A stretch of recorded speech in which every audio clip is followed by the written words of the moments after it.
ഈശോ മിശിഹായ്ക്ക് സ്തുതിയായിരിക്കട്ടെ. ഞാൻ മാണിപ്പറമ്പിലച്ചൻ. ആ പെൺകുട്ടിയുടെ കല്യാണം ഗംഭീരമായി നടക്കുകയാണ്. ആഘോഷത്തിൻ്റെ ഭാഗമായി കല്യാണ കച്ചേരിയുണ്ട്.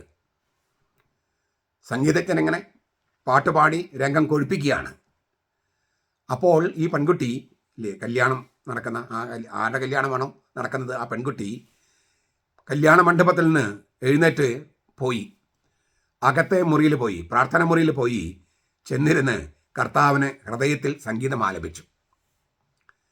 എല്ലാവർക്കും ഞെട്ടലായി, അമ്പരപ്പായി. അങ്ങനെ എല്ലാവരെയും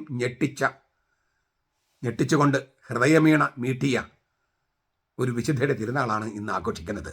വിശുദ്ധ സിസിലി, സംഗീതജ്ഞരുടെ സ്വർഗീയ പാലക.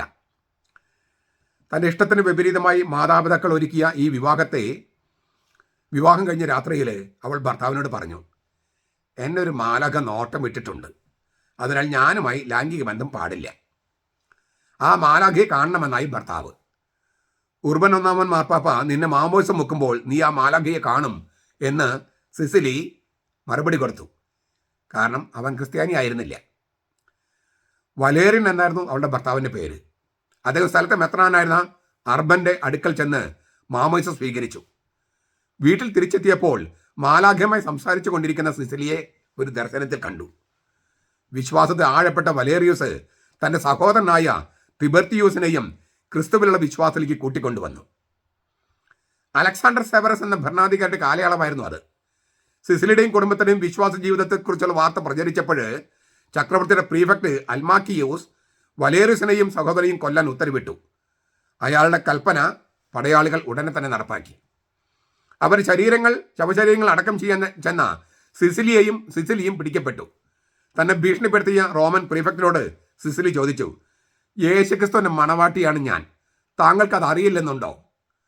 തിളച്ച വെള്ളത്തിലിട്ട് കൊല്ലാൻ പ്രീഫെക്റ്റിൻ്റെ ആജ്ഞ. തിളച്ച വെള്ളത്തിൽ അവളെ ഇട്ടെങ്കിലും അവൾ മരിച്ചില്ല. മഴ ഉപയോഗിച്ച് അവളുടെ നെഞ്ചിലും തലയിലും വെട്ടി. അപ്പോഴും അവളുടെ അധരങ്ങളിൽ ദൈവസ്തുതി ഉണ്ടായിരുന്നു.